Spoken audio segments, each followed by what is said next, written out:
Christmas morning. My wife's parents visiting for the first time in 3 years. I reached for her hand under the table. She jerked it away like I'd burned her, then whispered those words that shattered everything. Don't let them think we're a couple. That's when I realized the woman I married had been playing me all along. I'd been planning this Christmas for months.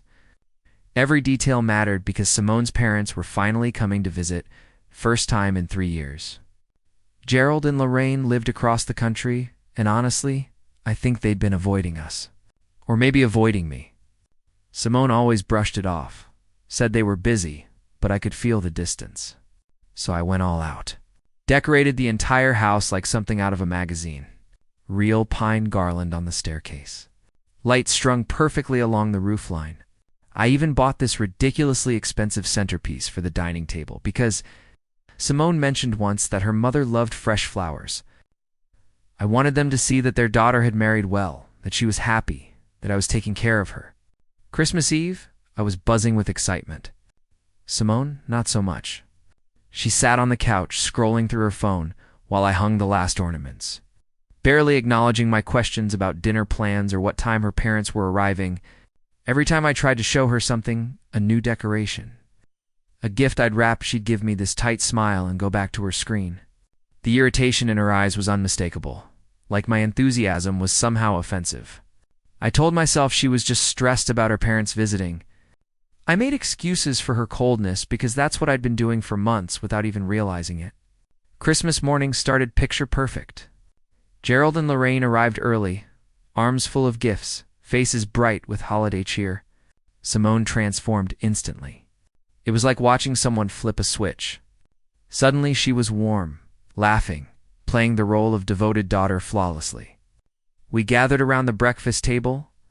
I'd made this elaborate spread of pancakes, bacon, fresh fruit, the works. Everyone was talking, enjoying the food. And for a moment, I felt this wave of relief. Maybe this was exactly what we needed.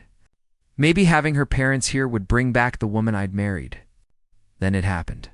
I reached for Simone's hand under the table. Just a simple gesture, the kind of thing couples do without thinking. My fingers barely brushed hers when she jerked her hand away like I'd scalded her. The movement was violent, unmistakable. I froze. She leaned close to my ear, her voice a harsh whisper that cut straight through me. Don't let them think we're a couple. I couldn't breathe. Couldn't process what I'd just heard.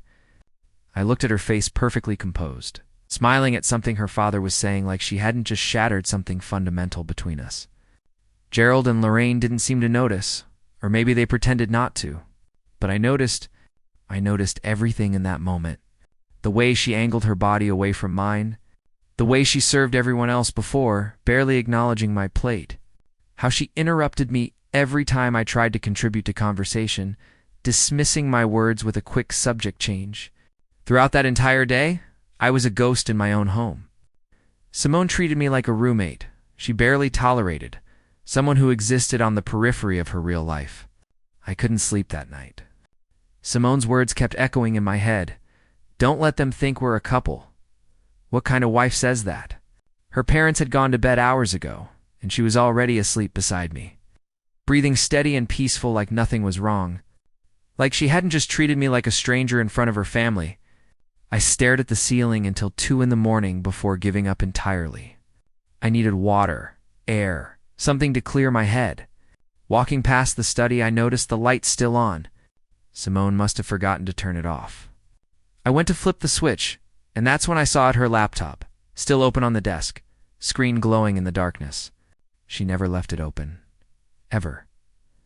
She was meticulous about closing it, almost paranoid. But there it was, email tab visible, and I could see a name at the top of the thread that I didn't recognize. Quentin Ashford. My hand hovered over the mouse. Every instinct told me to walk away, that looking would cross a line. But after today, after the way she'd humiliated me, I needed to know what was happening to my marriage. I clicked. The first email loaded, and my stomach dropped. Can't wait to see you next week. These secret meetings are killing me. Need you here now. I scrolled up, then further. The thread went back 14 months. 14 months of messages between my wife and this man, filled with words she'd never said to me. Words about passion and excitement and finally feeling alive. There were details about hotels, weekend trips she'd told me were work conferences, elaborate lies I'd swallowed without question because I trusted her completely. My hands were shaking as I opened her financial folder. Bank statements she'd been hiding in encrypted files. I knew her passwords because we'd always shared everything, or so I thought. Our joint savings account showed a balance of $3,000. It should have been $50,000. I pulled up the transaction history and watched our future disappear in chunks. Transfers to an account under only her name. $47,000 moved systematically over 6 months. Then I found something worse. Refinancing documents for our house. My signature was on them, but I'd never signed anything. She'd forged it. Took out equity without my knowledge. Pocketed the cash. I felt sick. This wasn't just an affair, this was systematic theft. She'd been planning this, preparing to leave. Draining everything we'd built together while I decorated for Christmas like an idiot. I found her journal entries next, saved in a document labeled book notes. She'd written about me like I was a problem to solve, a boring obstacle to her real happiness. She called me predictable, safe, a backup plan she'd settled for after her wild 20s. There was one line that burned itself into my brain. Oliver's too stupid to notice anything. He actually thinks I'm working late. The cruelty was breathtaking. This woman I'd loved, built a life with, had been playing me for a fool while planning her escape with my money. Her parents left Boxing Day morning, hugs and promises to visit again soon. The second their car pulled away, Simone's mask dropped. She went back to being cold, distant, glued to her phone with that secret smile I now recognized. I'd barely slept, spent the entire night printing emails, bank statements, everything I'd found. I needed her to see it, to know that I knew. I waited until evening, until she was comfortable, settled on the living room couch, scrolling through her phone, probably texting him. I walked in and threw the stack of papers onto the coffee table. They scattered across the surface like evidence at a crime scene. She looked up confused at first, then her eyes focused on the words. I watched her face change shock, then recognition, then something that stunned me. Anger, not guilt, not shame. Pure rage that I'd discovered her secret. "How dare you go through my private things?" she hissed, standing up. No apology. No explanation. Just fury that I'd invaded her privacy. I almost laughed at the absurdity. Private. Simone, you stole $50,000 from me. You forged my signature. You've been sleeping with another man for over a year. My voice was shaking, but I kept going. I want to know why. I deserve to know why you destroyed our marriage. She didn't even try to deny it. Instead, she laughed. Actually laughed, this bitter sound that made my skin crawl. You want the truth, Oliver? Fine, you were convenient. A placeholder. Someone stable and boring, while I figured out what I really wanted. The words came easily, like she'd been waiting to say them. Quentin gives me what you never could. Excitement, passion, a real life. You're just safe. Predictable. I settled for you and I'm done settling. I told her to pack her things and leave. Right now, tonight. She crossed her arms, that smug smile still on her face. This is my house now, Oliver. I have more legal claim than you do. I've been consulting a divorce lawyer for months. I'm taking the house, your retirement, everything. You should have paid more attention to what you were signing. She stepped closer, her voice dropping to a threatening whisper. I planned this carefully. You have no proof I forged anything that will hold up. Something in me snapped. I reached for my phone to call the police, to do something, anything. That's when she hit me. Her palm connected with my cheek so hard, my head snapped to the side, the sound echoing through the room. "Don't you dare threaten me in my own home," she screamed, her face twisted with a rage I'd never seen before. "You're nothing. You've always been nothing." Stood there, cheeks stinging, staring at this woman I didn't recognize. This wasn't the person I'd married. Maybe it never was. She stormed upstairs and I heard the bedroom door slam, the lock click into place. I spent that night on the couch, my mind racing through everything I'd lost and everything I was about to do. She wanted war? She was about to get one. I called in sick the next morning. First time in 5 years I'd taken a mental health day, but I needed time to think, to plan. Simone left for work like nothing had happened, didn't even look at me as she walked out the door. The moment her car pulled away, I was on the phone. First call went to a forensic accountant my buddy from college recommended. I sent him everything: bank statements, transaction records, the forged refinancing documents. He called me back 3 hours later, voice excited. "Oliver, this is textbook fraud. Every dollar is traceable. She's going to prison if you push this." Next was the private investigator. Patricia Voss came highly recommended for divorce cases. She listened to my story without interrupting and said something that changed everything. "I can have proof of the affair documented within a week. Photos, timestamps, locations, everything you need." I hired her on the spot. For 2 weeks I played the defeated husband. Came home from work, barely spoke, acted like I'd given up. Simone ate it up.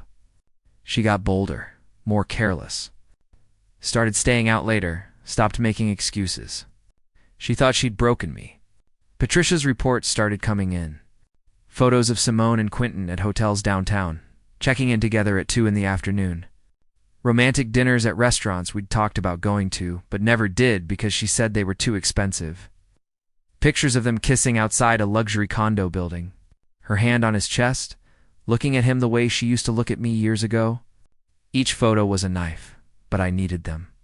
Every single one was ammunition. Then Patricia found something I hadn't expected. She ran a background check on Quentin Ashford and discovered he was married. His wife had no idea about Simone, but it got better or worse, depending on how you looked at it. Quentin wasn't the wealthy investment banker Simone thought he was.